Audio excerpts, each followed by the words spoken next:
SPKLU yang ada di Pulau Jawa versus Sumatera, itu Jawa tuh ada 6 kali lipat lebih banyak SPKLU. Apa sih challenge utama? Kenapa persebaran untuk kendaraan itu sangat challenging untuk di luar Jawa? Banyak customer jadinya wait and see kalau saya lihat gitu loh. Karena customer belum tahu nih, perang nih berapa lama akan ada harga diesel seperti ini gitu loh. Karena kan it's not forever juga kan.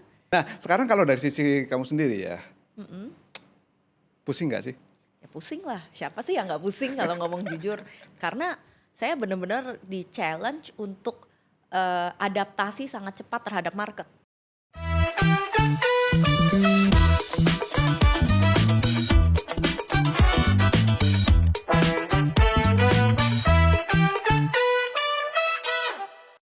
Oke, selamat pagi, siang, sore ke penonton podcast Value. Selamat datang dan sekarang kita kedatangan tamu yang kemarin sudah, tapi kita akan bahas topik lebih mendalam yaitu Alisa. Hai. Hai Al. Hai. Jadi teman-teman kita akan bahas tentang industri otomotif di kesempatan kali ini ya, karena Alisa itu salah satu pemilik dari bisnis otomotif di Indonesia. Jadi kita akan kupas tentang hal ini, terutama kalau kalian ada posisi investment di otomotif. Kita mau tahu sebenarnya apa yang terjadi gitu kan. Oke Al, kita langsung to the point aja ya. Yoi. Jadi kemarin itu ada perubahan insentif ke industri mobil Yes. EV gitu kan. Bagaimana poin ini menurut kamu Al? Sebetulnya sih saya rasa saya lihat gitu ya, pergerakannya nih sangat cepat gitu ya. Karena dalam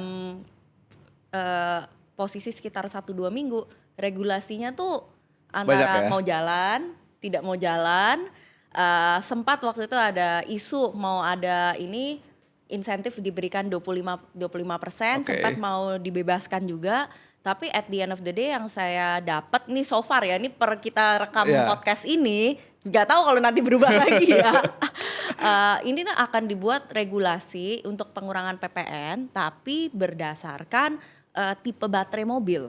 Oh, tergantung baterai dari mobil EV tersebut ya? Iya. Oke, teman-teman, ini kita rekam podcast itu tanggal sekarang 12 Mei 2026 ya. Jadi nanti kalau ada perubahan ya kalian menyesuaikan sendiri untuk Iya. memahaminya gitu ya. Tapi ternyata memang seperti yang Alisa bilang tadi, kebijakannya lebih banyak banget sih ya. Iya. Nah, terus kalau misalnya posisi kayak gitu, kan kamu kan posisinya untuk bisnis mobil kalau nggak salah bensin, solar gitu ya.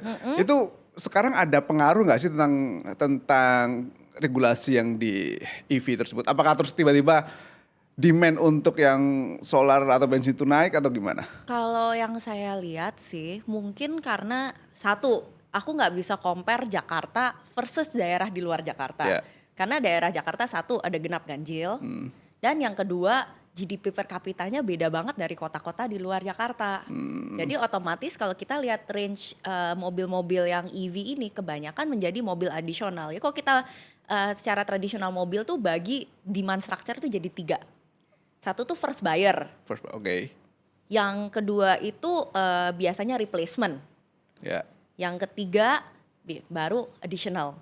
Oke. Mobil EV ini pukul rata hampir semua itu kategorinya additional, 80-90%. Oh gitu. Jarang first buyer, terutama di daerah. Terutama di Mungkin daerah, kalau ya. di Jakarta adalah beberapa first buyer yang EV. Tapi itu kategori rata-rata karena kebutuhan mobilitas di daerah genap ganjil. Oke, ya. Jarang, maksudnya orang biasa udah pernah punya mobil dulu nih sebelumnya, mobil apa kek gitu, LCGC atau apa. Berarti gitu. kalau bisa aku simpulkan secara singkat, di luar Jakarta, luar Jawa, most likely itu mobil EV adalah mobil tambahan gitu ya, Betul, bukan mobil utama gitu ya. betul. Dan rata-rata mobil tersebut ya udah mobil yang bagus, mewah gitu ya. Iya, karena kalau misalnya kita lihat nih data aja ya, by data, saya ambil nih dari awal tahun ya, SPKLU yang ada di Pulau Jawa versus Sumatera, itu Jawa tuh ada 6 kali lipat lebih banyak SPKLU. Tinggi ya. Iya, jadi kalau di luar Pulau Jawa, actually charging is not easy. Bahkan kalau di daerah saya, SPKLU tuh dibegal. Oke. Kabelnya beneran dicabutin gitu loh.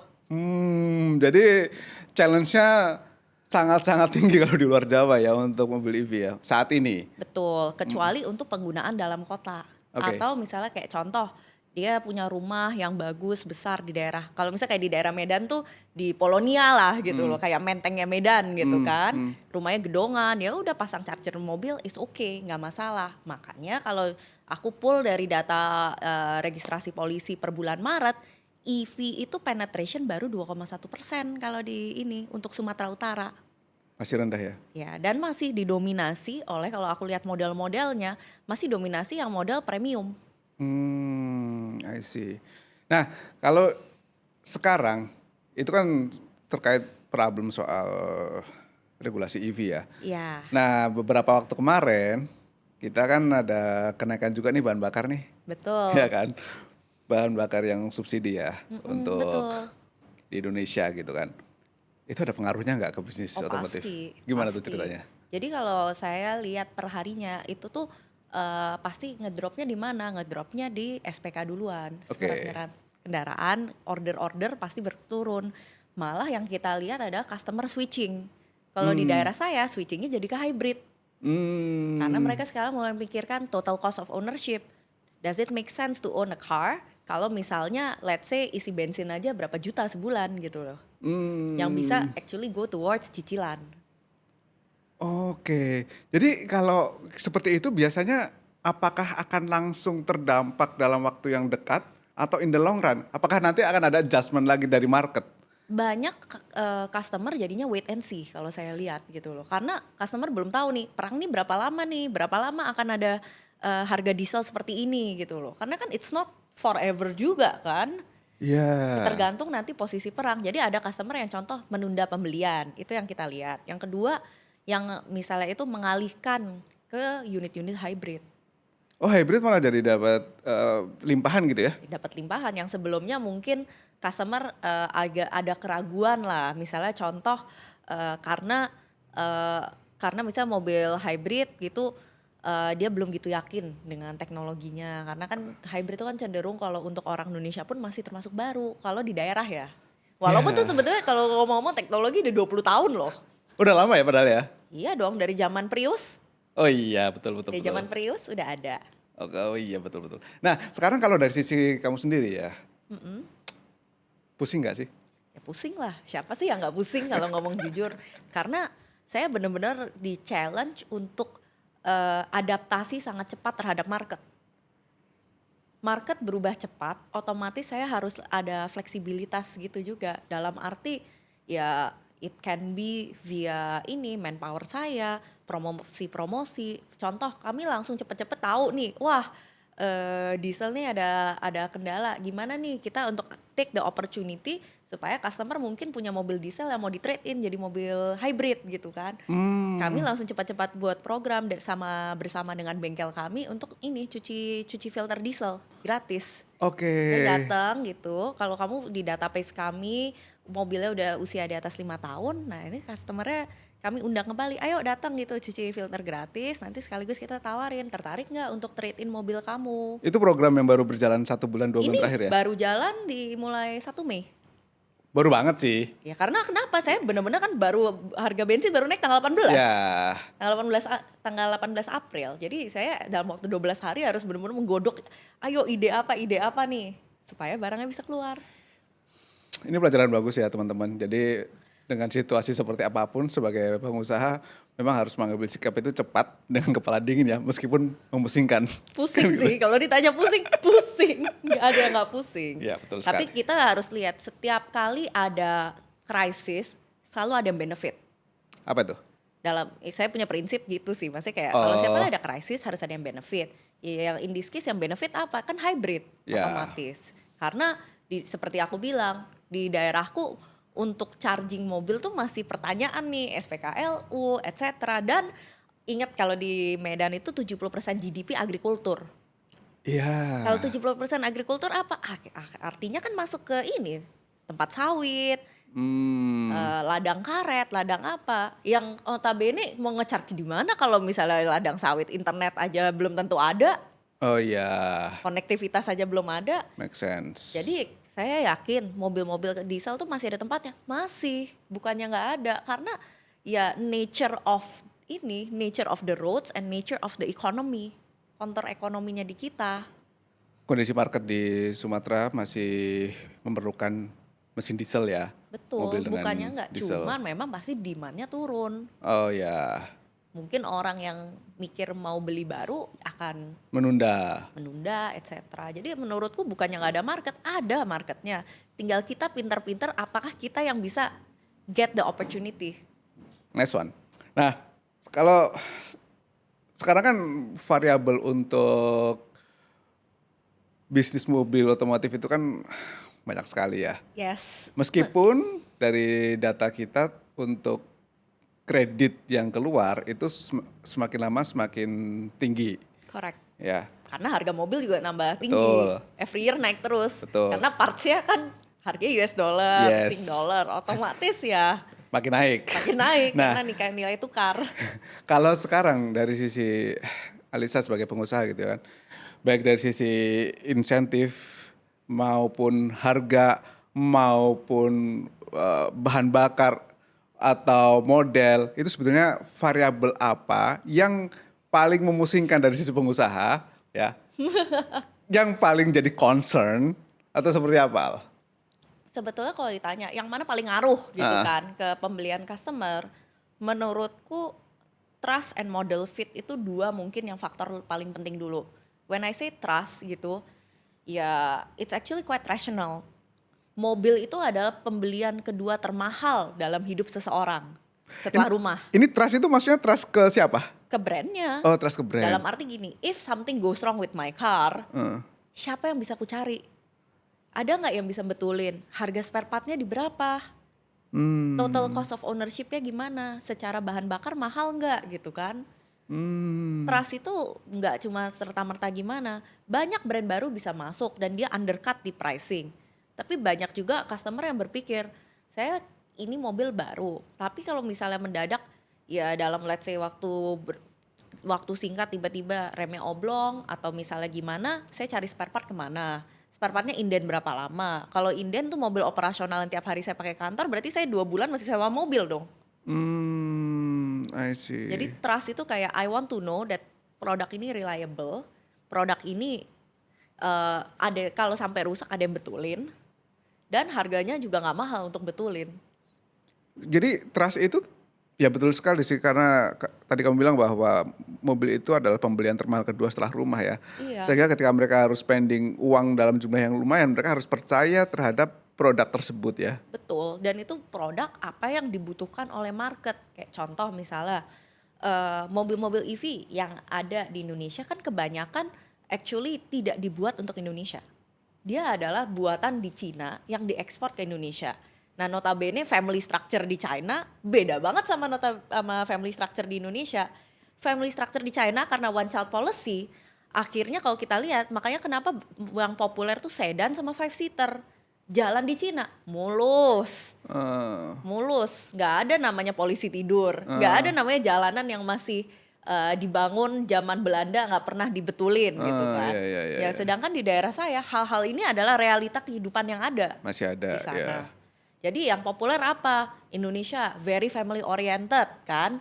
Kalau misalnya pergi-pergi mau bawa omnya, tantenya, obviously kalau kayak gitu orang butuh 7-seater dong. Ya yang gede ya. Betul. They need larger cars. Banjir masih sering kejadian, polisi tidur, lobang masih banyak, ground clearance butuh tinggi. Iya. Kalau di mobil-mobil Cina kebanyakan ground clearance-nya kan rendah. Rendah betul. Karena itu penggunaan kebanyakan dalam kota dan jalan-jalannya mulus semua. Oke. Makanya WSC model fit sama itu. Ya bukan berarti kredit tuh nggak penting loh. Kredit ini sangat penting ketika kita udah ngomong ke segmen yang lebih ke bawah. Karena kan mobil itu kan ada yang LCGC kan. Nah when we say LCGC kan ya mobil-mobil cenderung murah. Apa yang customer care about? Customer care DP-nya, angka uang yang saya kumpulkan tuh DP cukup atau enggak. Nah disinilah perannya kredit itu lumayan penting nih di sini. Dan kadang ada beberapa let's say leasing yang misalnya kamu call-nya udah call 1, call 2 otomatis di reject atau minta naik DP. Ya. Betul.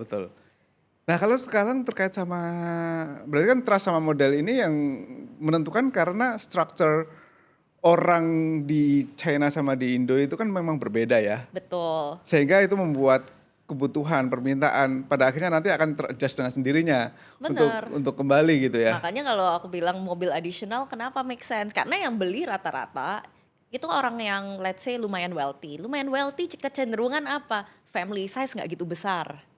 TFR-nya fertility rate-nya tendensi anak nggak terlalu banyak semakin kaya. Iya, itu Jadi fakta. fakta kan.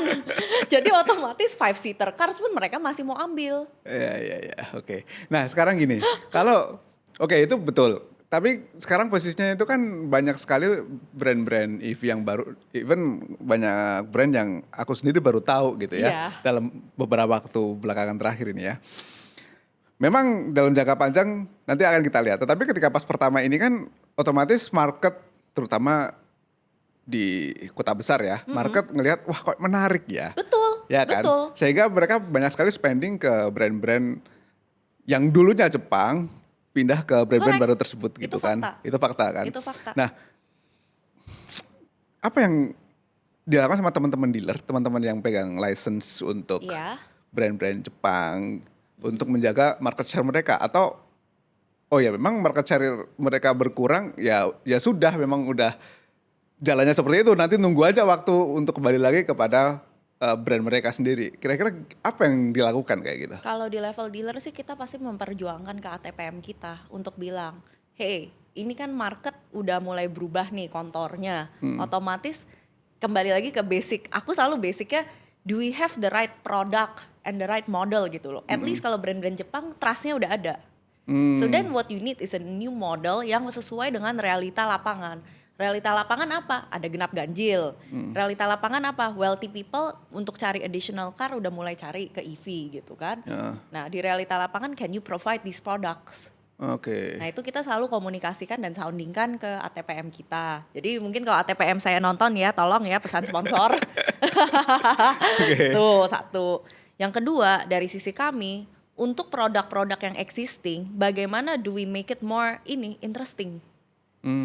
Sometimes that means ya bisa jadi di arah promosi, brand awareness, penetrasi ke leasing tertentu yang untuk masuk ke segmen-segmen yang sesuai gitu loh. Oh ya. Jadi dari sisi dealer kita bukannya berdiam diri, kita juga berbenah juga manpower kita, bagaimana mereka bisa confident gitu untuk jualan ke ini di pasar di mana kayak wah kanan kiri different people are talking different things.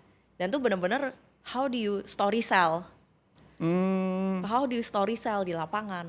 Itu penting sekali ya. Penting banget. Nah kalau bicara soal tadi ada manpowernya dan lain sebagainya, aku mau bahas sedikit tentang cost dari model Ya. otomotif seperti ini gitu kan. Karena kebetulan teman-teman yang nonton ini juga banyak yang posisinya sebagai investor gitu ya. Yes. Jadi mereka bisa tahu frameworknya bagaimana cost structure dari bisnis otomotif itu sebetulnya baik dari sisi dealer maupun dari sisi company itu yang paling nyedot cost itu apa sih? Mungkin ada dua sih yang bisa dipikirkan. Satu, menurutku tuh pasti di inventory and working capital. Karena punya satu mobil inventory-nya berapa? Belum bunga berjalannya untuk membayar inventory tersebut. Karena beda dengan let's say kita punya bisnis yang inventory harga lebih murah. Satu mobil tuh kan harganya on average 500 juta. 500 juta dikali bunga. Every day that the car is stuck on di stockyard aku adalah tiap hari aku harus bayar bunga kepada kepada bank-bank yang meminjamkan uang ke saya untuk working capital. Jadi semakin lama maka bunganya semakin tinggi dan itu akan menggerus ya. Akan menggerus margin otomatis karena Ya. sebagai dealer saya akan ngomong, hey ini gimana nih caranya supaya mobil ini bisa keluar dari stockyard saya. Berarti posisi sekarang yang paling memusikan untuk teman-teman dealer adalah jika mereka terlalu banyak pegang di inventory dan terlalu lama ada di situ ya. Itu satu. Yang nomor dua adalah human cost. Karena kalau dealer, kita tuh kalau aku lihat costnya, at least di level dealer yang sudah lama berdiri seperti saya, capex tuh udah beres. Oh iya. Dan depreciation-nya udah beres dong. Paling Iya. ya touch-up dikit lah gitu. Ini ada bocor, ini ada rusak ya kita inilah Udah betul-betul bukan yang dikit. gede lagi ya Tapi it's CapEx-nya no ya. longer a big investment anymore for me. Oke, tapi kalau human itu kan most of them based on komisi ya atau gimana? Apanya? Kalau di dealer? Nah di dealer tuh tergantung. Ada different business models depending on siapa pemainnya. Ada yang main benar-benar pure gaji. Ada yang bermain by commission. Ada yang aku sempat cerita juga gaji tapi gajinya dependent on kamu bisa jualan atau enggak. Bahkan saya nih sharing aja untuk di beberapa brand yang saya tahu, bahkan level kepala cabangku nggak terima gaji. Levelnya Semua. komisi. Tapi kalau di tempat kamu berarti ada gaji ada komisi ya. Iya. Dan gaji ini itu yang menyedot cost lumayan banyak ya. Pastilah Pasti ya. untuk semua dealer saya yakin pasti lagi evaluasi semua produktivitas masing-masing SDM. Oh, nah tadi teman-teman ini gua tadi cukup surprise ya ketika ngobrol sama Alisa ini. Tadi dia bikin kayak menggunakan teknologi AI, which is very very good. Jadi dia membuat internal, gua nggak tahu lagi istilahnya apa. Dashboard. Iya, dashboard untuk apa tadi? Coba jelasin ini Jadi bagus. basically aku tuh bikin dashboard internal untuk monitoring produktivitas masing-masing SDM di tempat saya. Ini nice banget sih. Jadi saya bisa tahu kurang lebih nih, dan saya juga untuk memotivasi SDM tersebut gitu loh. Dia tahu nih posisinya rankingnya di berapa nih. Kayak sama kalau kita kayak main game kan. Ini rank 1, nih rank 2, rank 3 gitu. Sama juga di tempat saya bisa ada setiap bulannya tuh saya pasti setiap bulannya waktu meeting saya akan share. Nah, ini nih bulan sebelumnya let's say ini awal Mei aku evaluasi bulan April. Di headcount kamu nih yang nggak berhasil DO berapa orang gitu. Terus kamu produktivitasnya berapa nih gitu. Dari headcount kamu segini, setiap orang jualan berapa unit. Dan kan kita setiap unit marginnya beda-beda. Nah itu kita ada sistem poin di tempat kami. Nah poin kamu berapa nih satu grup gitu. Itu nice banget sih. Kenapa? Karena betul-betul memanfaatkan teknologi AI yang sudah berkembang gitu loh. Dan itu sangat berguna, cut cost juga. Kalau misalnya biasanya orang harus hire mahal gitu kan. Sekarang dengan AI dia bisa mengefisiensikan dan membantu produktivitas gitu. Jadi tadi kita punya kesepakatan bahwa AI itu udah bukan lagi hype ya. Kita udah benar-benar mengimplementasikan ya gitu ya. Iya, dan itu ternyata it doesn't take a long time to implement. Ya, That's ya, what ya. I'm amazed gitu. Iya. Dulu aku pikir, aku yang nggak bisa coding, yang ya punya basic tapi nggak bakal lah bisa untuk coding itu. Ternyata aku pun juga bisa membuat produk digital yang berguna untuk tim aku. Oke, nah Al, balik lagi ke masalah otomotif gitu ya. Yes. Jadi setelah aku coba mencari data ya, Yes. banyak sekali kalau kita bicara soal sales maupun ketersediaan mobil di Indonesia gitu ya. Hampir 70% kendaraan itu ada di Pulau Jawa gitu ya. Betul. Tapi ada negatifnya juga. Hampir semua dealer brand ada di Pulau Jawa. Oh gitu. Betul. Jadi kayak kemarin nih aku lagi ngobrol sama dealer Jakarta. Dia cerita dalam radius 10 kilo aja ada 72 dealer multi brand. Persaingannya ketat sekali Jadi saudara-saudara. ada satu dealer di Jakarta Selatan, aku tanya berapa dealer di saingannya? 72. Wah, oke. Nah, pertanyaanku tuh gini Al, kalau misalnya dengan kondisi sepadat ini di Pulau Jawa ya. Padahal kan kalau dari sisi lokasi bukan lokasi, dari sisi luas wilayah itu nggak sebesar pulau-pulau lainnya gitu dan masih banyak yang bisa diekspor. Mas, pertanyaanku itu apa sih challenge utama? Kenapa persebaran untuk kendaraan itu sangat challenging untuk di luar Jawa? Kapasitas. Dalam arti gini, mobil itu kan istilahnya is very dependent on GDP per kapita. Di Indonesia, mobil itu masih dianggap aset atau barang mewah. Makanya kita masih bayar PPN, BM, etc. kan. Oh. Jadi if you think about it, income di Indonesia on average GDP per kapita di Indonesia berapa? Sekitar 4 ribuan kan kalau nggak salah US dollar. Nah, kalau biasanya orang itu untuk naik kelas di Indonesia, nah untuk pertama kali pasti beli apa? Beli motor dulu. Abis beli motor dia udah punya let's say 3-4 motor, biasanya baru ganti used car. Abis used car dia udah punya, baru typically ganti jadi new car. Oh gitu. Jadi aku tuh sempat kepikiran soalnya kemarin kan, apa ya yang menyebabkan ini tidak bisa terjual ke luar? Apakah memang susah? Tapi kalau jawabannya seperti itu ya kembali kepada kemampuan daya beli dari masyarakat Indonesia sendiri gitu ya. Betul. Jadi makanya akan lebih mudah orang memiliki mobil lebih dari satu daripada menciptakan customer baru ya. Kalau seperti itu ya. Dalam arti untuk saya sebagai dealer, lebih penting untuk memelihara database yang existing. Makanya ini salah satu PR aku paling besar itu adalah how do I make sure that my customer is customer for life. Return order, beli lagi sama saya gitu loh. Daripada saya coba mencari new first buyer. Kalau dulu zaman ekonomi lagi growing, dan zaman dulu kan LCGC masih banyak subsidi, masih banyak PPNBM pembebasan. Buat saya enakan jualan apa? Cari first buyer baru. Zaman dulu nih zaman I think zaman-zaman COVID gitulah. Pre-COVID 2017 sampai COVID itu masih enak cari first buyer. Begitu sekitar tahun 2022-23 mulai terasa nih ekonomi bergerak kayak K. Yang kaya tambah kaya, yang nggak ada tambah nggak ada, yang ngepres di middle class. Middle class ini yang biasanya beli mobil LCGC atau entry level. Nah dan di segmen inilah yang kita lihat paling tergerus. Oke, jadi ini insight bagus sih teman-teman. Jadi untuk bisnis otomotif yang sekarang teman-teman harus menganalisa tentang first buyer sama yang sudah ada existing gitu ya.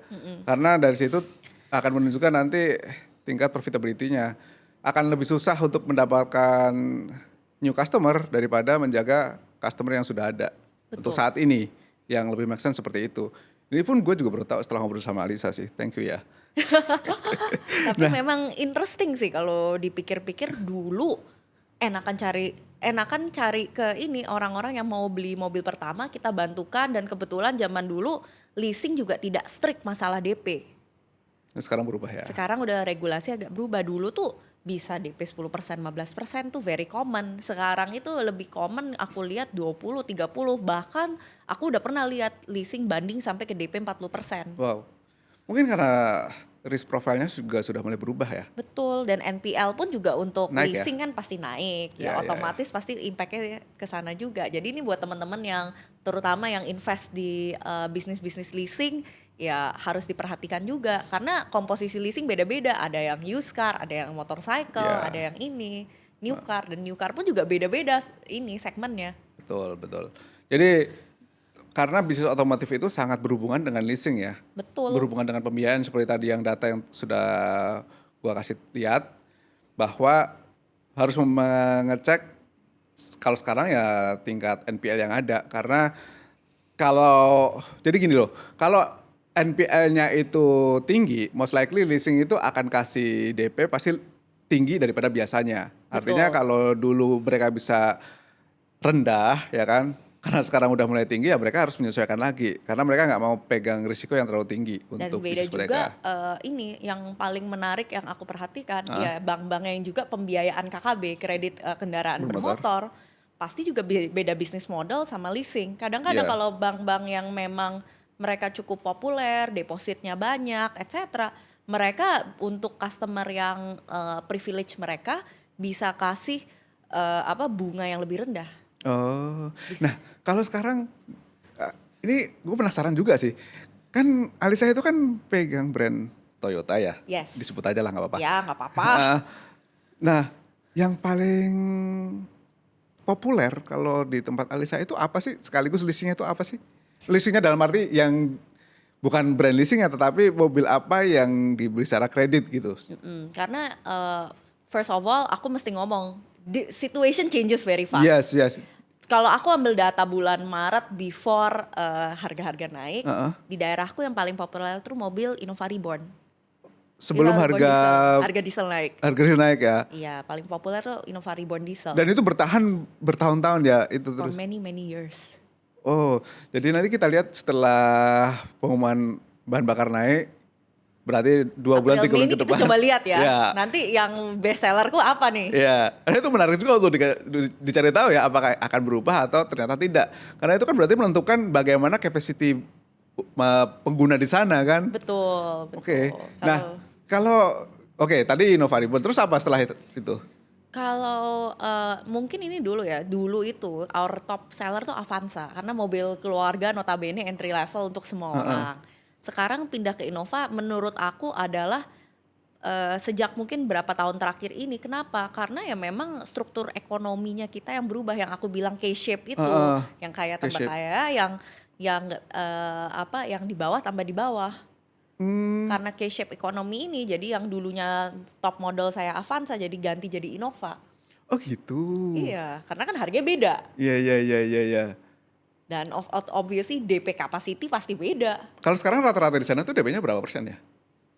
Depend sih, nggak bisa ngomong. Karena tergantung profil customer, tergantung juga tergantung profil customer, mobil yang dia beli, dan juga bisnis modelnya. Karena maybe yang sederhana adalah let's say, ini saya kebetulan ada jual truk juga buat MBG. Oh gitu. Ada jual truk juga buat MBG, ada leasing yang mau memberikan DP rendah, ada leasing yang memberikan DP tinggi. Nah, yang memberikan DP rendah itu rata-rata Bank Himbara.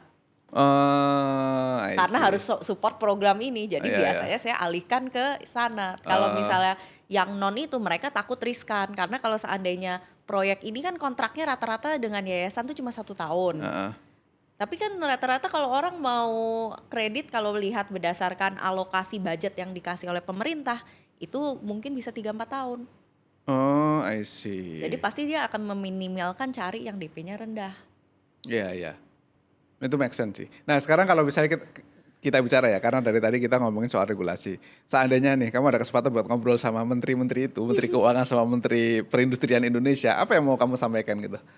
Sebetulnya sih gini ya, kalau misalnya ngomong adalah tergantung otomotif policy itu jangan dipikir cuma untuk perpajakan, untuk pemasukan, tapi adalah strategi industrial Indonesia. What do you mean? Jadi gini, kalau kita lihat semua modern large economies gitu ya, Jepang, China, Korea, industri otomotifnya selalu berjalan kan. Why is that? Karena government understand bahwa industri otomotif itu tuh multipliernya sangat besar.